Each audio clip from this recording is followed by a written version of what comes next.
My daughter said something that reminded me of a conversation we had 3 years ago.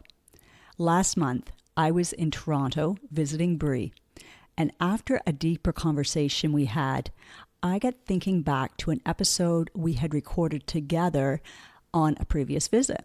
It was so good and fun that I decided I want to share that again with you. The rest of this episode is the original audio version, but I think you're going to find that our discussion is still just as relevant, the topics you'll be interested in today. We talk about our relationship with food and other healthy habits, dealing with stress, food shaming, the influence we have on other people, exercise versus active living, listening to your body, and so much more. Whether you're a parent, grandparent, aunt, big sister, friend, or simply on your own health journey, I think this conversation will encourage you. Hi, I'm Clarinda, and you are listening to the Feel Light Mind and Body podcast, created for women like you. Women who are experiencing success in so many areas of life, but are struggling with weight loss, stress eating, and decreased energy. Losing weight can feel hard, heavy, and restrictive. That's why every week I will be offering you a different perspective, tips, encouragement, and a unique approach so that you can feel lighter in your mind and body rather than feeling deprived, frustrated, or discouraged. What if you could feel free, yet in control around food for the rest of your life? What if you could enjoy your experience of losing weight and getting healthier? You absolutely can. You're in the right place. Take this time for yourself and let's dive in. Hey, Bree, I have had so much fun and I've loved our conversations. So I'm like, let's do this podcast before I head to the airport. Very excited to be here. Let's get right into it because we don't have a whole lot of time. Looking back, what do you think has influenced your relationship with food? Obviously, you have influenced my relationship with food since I grew up in your house. Mm-hmm. And I kind of just ate the foods that you were feeding me. And I was very used to having a lot of fruits and vegetables in the house and just like a lot of healthy options. And I think just growing up around that has made me also kind of be similar now that I'm on my own, buying my own groceries. You know, you buy what's familiar to you. Mm-hmm. It's true because you establish that habit and now it's almost automatic. Like it's almost like you're going, you see it, you're like, oh, I should buy that. I'm going to get this. Mm-hmm. That makes me feel good because I know it's creating, habits that's going to benefit you not just now, but as you get older as well. Yeah. And I genuinely crave vegetables. Like I feel like veggie trays are always on my mind. Yeah, well, even yesterday, I was looking at you for breakfast. You had that big plate, probably almost a full cucumber with some feta, what was it? Yellow beans and something else maybe. It's kind of just whatever's in my fridge at the time. Yeah, but you don't associate breakfast foods with a certain thing or it's like, what do I feel like eating? And then... No, okay, my friends make fun of me for this, but I just don't eat breakfast foods. I eat whatever I feel like. I'll have a dinner food at breakfast. I don't follow the rules. It's just kind of whatever I want to eat. Exactly. Yeah. And sometimes for me, I look at, okay, what didn't I get enough of yesterday?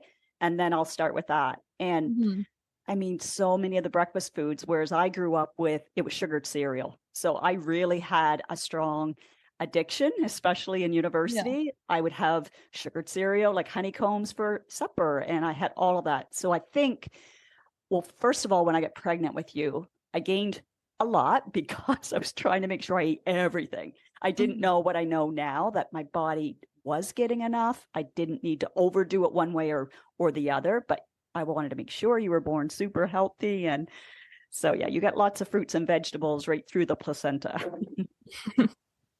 I'm curious if you still like fruit with breakfast, because when you were younger, I remember how excited you were when I would do up a plate of food and make the happy faces with it. But I also did that in the afternoon more with veggies. And so it's interesting that you're doing veggies in the morning and not just fruit either. I'm not as big of a fruit person. I don't know. I'll still eat it. There's still fruits that I like, but I'm definitely drawn more towards vegetables for some reason. Remember when I tried to get you to eat grapefruit and you wouldn't touch it? And then you were doing that video and you had to use grapefruit as a scent? And then you're like, kind of hungry. I'm going to try it. And then you're like, Mom, I like this. Yeah, there's a lot of foods that I discovered that I liked later in life, but growing up, for some reason, I just decided that I didn't like it. I didn't really give it a chance. I just decided that I didn't. And Right. now, as I'm older, a lot of those foods I'm finding out that I actually do like. And, with Grammy, she used to do grapefruit diets. Like she was into every diet going, banana diet, cabbage soup diet, all that stuff. Yeah, And I remember never done. I've never done any of those. exactly because I didn't carry on that pattern to you. But with the grapefruit, I can remember I'd watch her eat grapefruit like so much and I like the smell of it, but I'd try it and I just didn't like it. So I Mm. think for moms or grandmas out there who might be frustrated with their kids to say, like, our taste buds do evolve. So to be able to role model it and then just keep it open and not put pressure on whether you should or shouldn't eat something. And like now you're liking grapefruit and so do I. Yeah. So it's kind of Also, fun. celery. I hated celery. Now I buy Yes. it every week. Same with guacamole. Didn't like it. Now I love it. There's a lot of different things that my taste buds are evolving. Even since you left home and moved here, I noticed my very first time I came to visit you and you made me the salad and it was so delicious. I'm like, what? You're eating avocado now? And it was fun to do that and Mm. to see that. Even coffee at one point I hated, and now I can't go without it. Yeah. And so you wouldn't have seen your dad nor I drink coffee. I didn't start Yeah. drinking coffee until 3 years ago. So I can see that. Yeah, And anything that you and dad said you didn't like, I just decided that I didn't like it either. he and I had both different tastes totally. So it wasn't always like just because one, no, it was almost like if one parent didn't like it, you almost adapted, like maybe I don't like it as well. Yeah. No, I was a Yeah. very picky eater as a kid. Yeah. And you weren't as a child. Your dad actually used to make fun or like say, how come you're giving her this gross, it might be zucchini in a jar or whatever. And you would just laugh it right up because I didn't introduce sugar right Wait, off. how old was I when I was doing that? Oh, like now you're making me think. Probably like the yearish age around that time. Oh, a year? Yeah, something like Oh, that. okay. Obviously, I can't say no at that age. And then as you were eating other stuff, like you did hear him say, "Oh, that's gross. Oh, how can you?"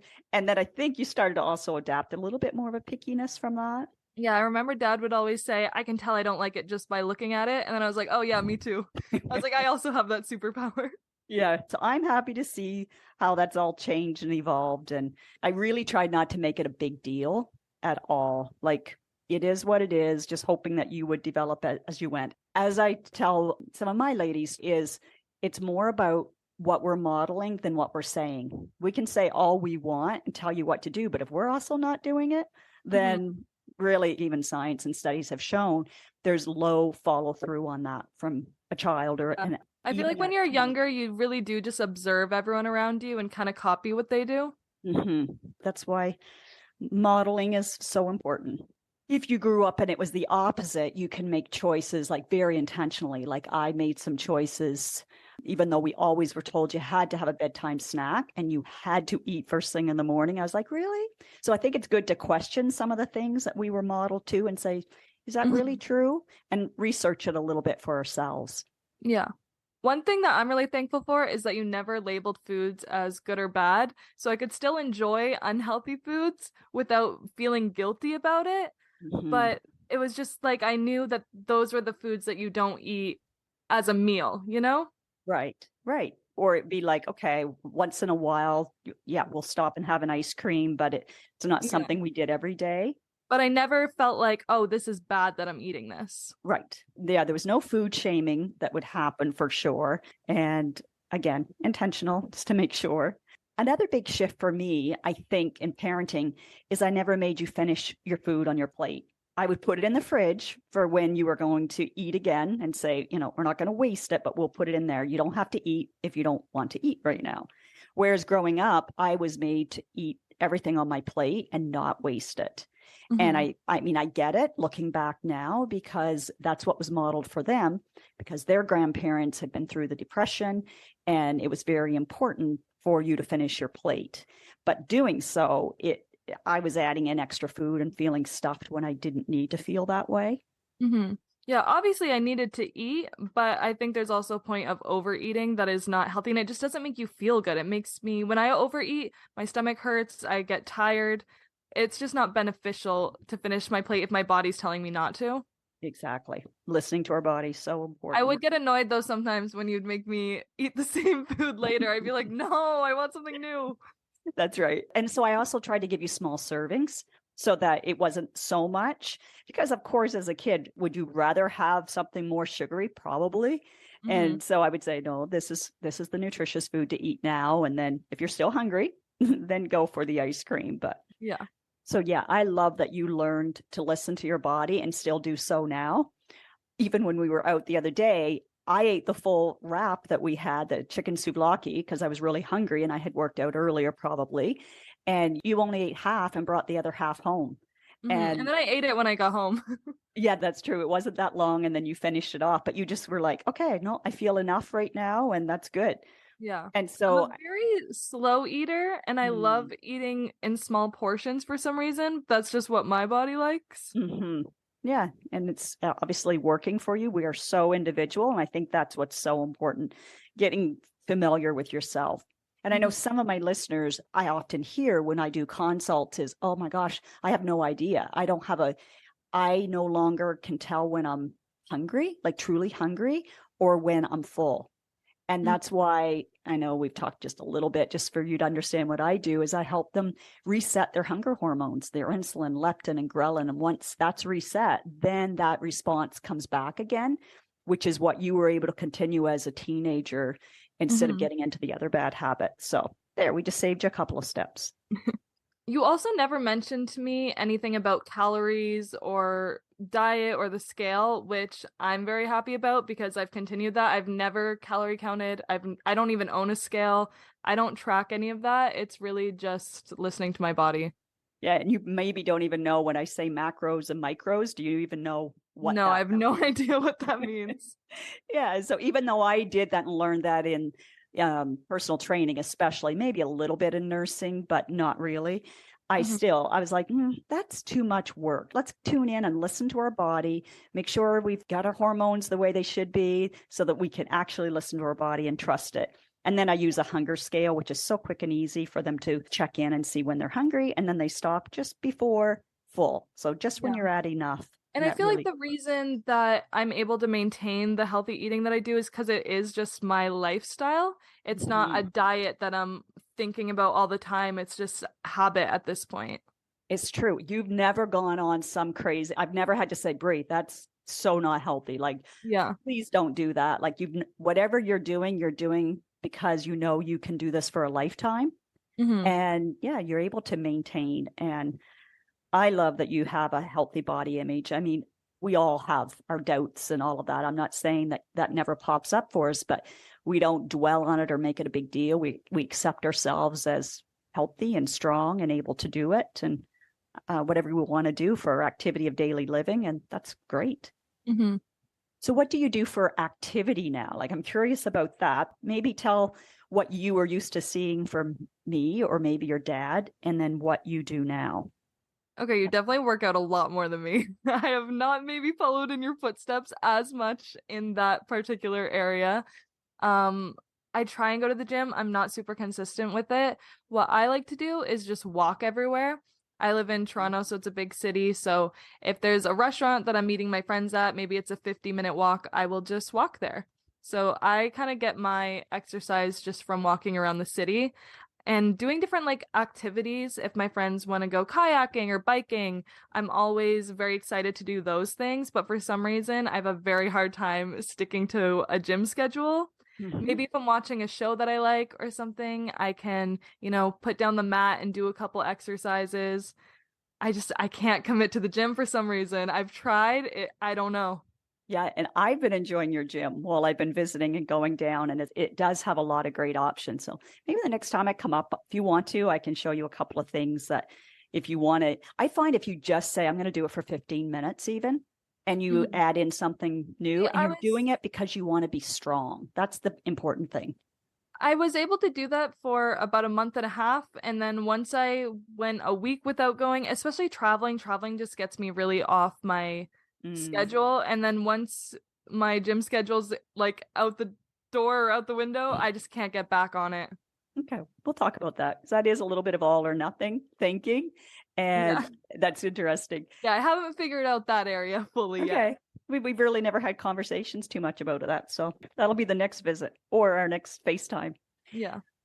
Now, as a child, you were really active. You loved to be outside. You were nonstop going with your friends and walking to your friends and Mhm. playing. But what happened kind of as a teenager? What did that look like for you?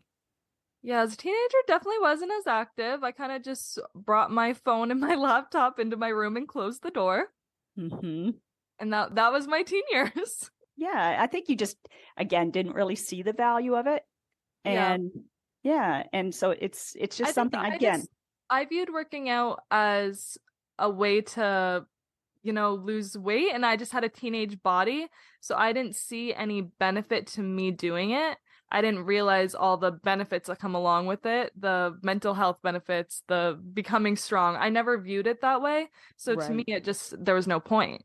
Exactly. Yeah, because you had ample opportunity at home. We had the home gym and everything as well. But I didn't want Yeah. to push you as much as I kind of wanted you to be doing it. I didn't want to push you and make you feel like you should, just that it would be healthy. And when you're ready, you'll do it. Well, I think that's something that you have to be motivated yourself to do. If you would Hmm. have pushed me to do it, I would have resented you for it. Yes. Yeah, I can see that for sure.